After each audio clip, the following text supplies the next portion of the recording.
What's up, everybody on the YouTubes? This is the Professor Attorney back with another episode of Professor Attorney and the Last Specter.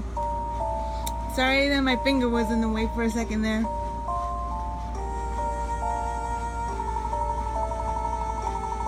Let me adjust the camera. There. Let me just zoom out of here. If my camera lets me.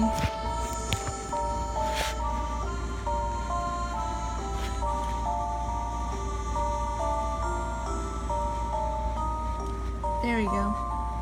Hold on. I gotta do something real quick.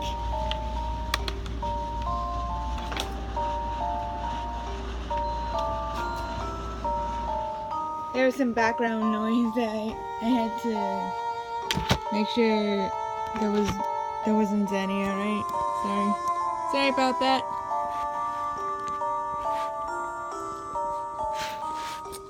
You know what?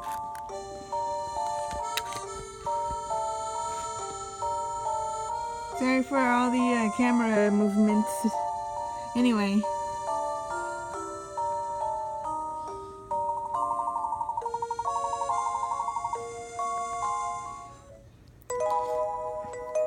Chapter 8, Face to Face with the Specter.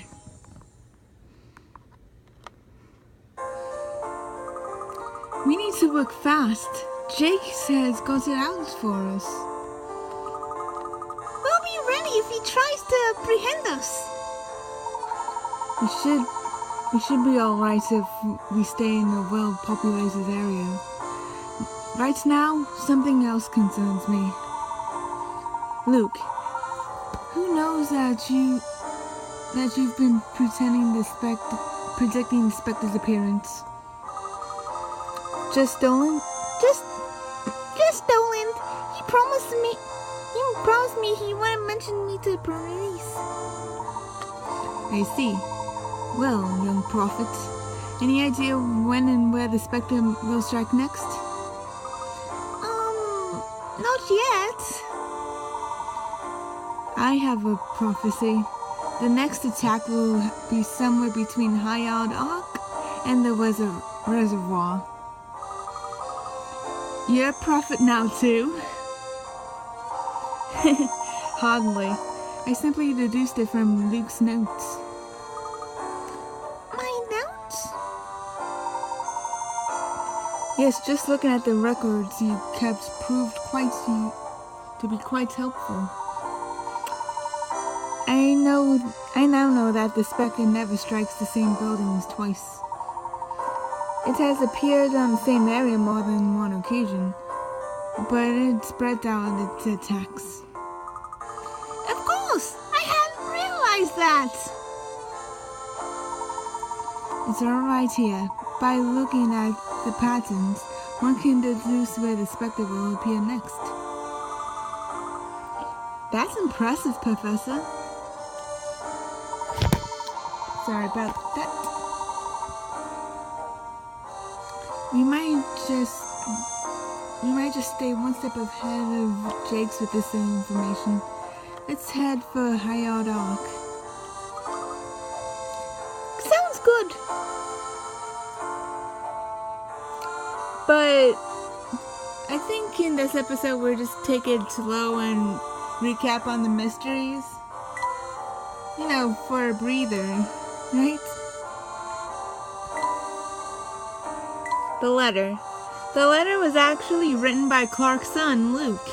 He sought the professor's help and wrote in code so that his message will be safe from prying eyes. Now let me adjust the camera there so y'all can see that. The letter written with Luke, within which Luke hid a secret message, was intended to lead me to this town. The Golden Garden. The village of Mistallery is said to lie over the remains of a great city of gold built by an ancient civilization. Does it truly exist, or is it merely legend? An article in the Times put forth the theory that the Golden Garden lies somewhere in Mistallery. It appears that in the archaeological excavation team has been sent to investigate the sites. The evacuation team has as yet been unable to uncover even the slightest traces of the city. Luke's foretells. Luke seems to be able to predict precisely where and when the specter will appear. But how? I find it hard to believe how Luke can predict the specter's appearance without ever leaving the house. I believe he is hiding something from us. The townsfolk take refuge based on Luke's predictions. Mist upon the village. Whenever the specter appears, the village is enshrouded in a usually thick fog. Is this also the work of the specter? They say the fog is thick enough to completely obscure one's vision. Is this the specter's doing? I couldn't get a good look at the specter because of the fog. I couldn't see an inch in front of me. I saw strange lights in the haze, but what they were, I couldn't tell. The fog was far too thick. Flute music. I know I've already read all these mysteries, but the camera cut off before I could. The sound of the flute can be heard throughout the town, despite no signs of anyone playing it. What causes the curious phenomenon? Whenever the specters fall away, the sound of the flute is still audible. How strange. The music seems to be the same volume no matter where you go. That must be relevant. I am told that the flute came into the possession of Evan Bod, who lived on High Yard Hill. I spotted an old disguised pipe that emerged by Mystery Lake. The Black Raven. The Black Raven turned out to be a part played by the children who frequent the markets. Together they tested those who saw entry into the black market. We may conclude that the Black Raven was a fictitious character by the very beginning. Cursed Witch. Ariana's curse was, in fact, created by her little brother, Tony. He had painted the witch's mark and played tricks on anyone who badmouthed Ariana. Tony didn't realize that many of the townspeople were simply concerned about them. Evan Bard. There are many unsolved questions surrounding the death of Evan Bard. What really happened there? I'm positive that the key to unraveling the mystery of the specters lies in Evan Bard's death. Why was Clark the sole beneficiary of Bard's will? It looks like as if Clark witnessed Evan Bard's death. I do hope he will be willing to discuss it with me. Bard was not held in very high esteem by his townspeople. Could it really been an accident? Clark isn't entirely off the hook. There are some who still suspect of murdering Evan Bard. Chief Jakes. Chief Jakes is a legend in Mystery because of his track record for solving crimes. The chief is said to let no case go unsolved, and the townsfolk hold him in high regard for this reason. Jakes always seems to be one step ahead of everyone. One jump ahead of the something. I forget the lyrics to the song. Clark seems to trust the chief, but there is something odd that I can't quite put my finger on. We were attacked by a gang of ruffians in the streets. Was that Chief Jakes doing? It appears our chief has been misinforming Inspector Grosky to put him off the scent. And we go from the mysteries to Layton's journal. Professor's journal records all the past steps in your investigation. Tap entry to read it. A letter from Clark. I received a letter today from my old school friend Clark. It seems that his town is being destroyed by terrible giants, and he is in the urge of my assistance. Judging that this was quite an extraordinary emergency, I took the call and set immediately for the town of Mestallery. My new assistant. On my way, I was joined by a young woman by the name of Emmy, who claims to be my new assistant. She appears to know me, but I am quite certain that she was never one of my students.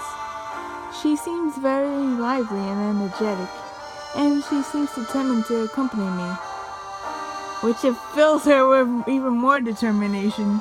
Sorry, I just had to make that joke. And Excel's a good game, though.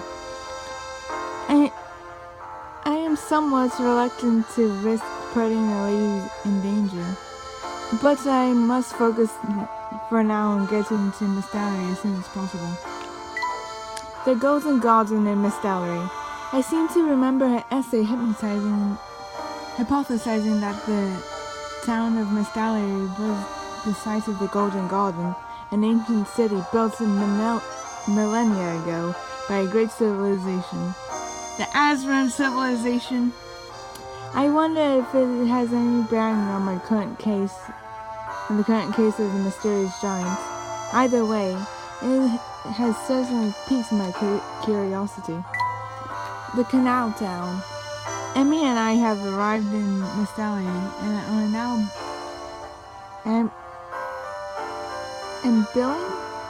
ambling across the town looking for Clark's house. I had heard that this town was famous for its mists, which explains why the many canals that ran through it. This town appears to have many secrets.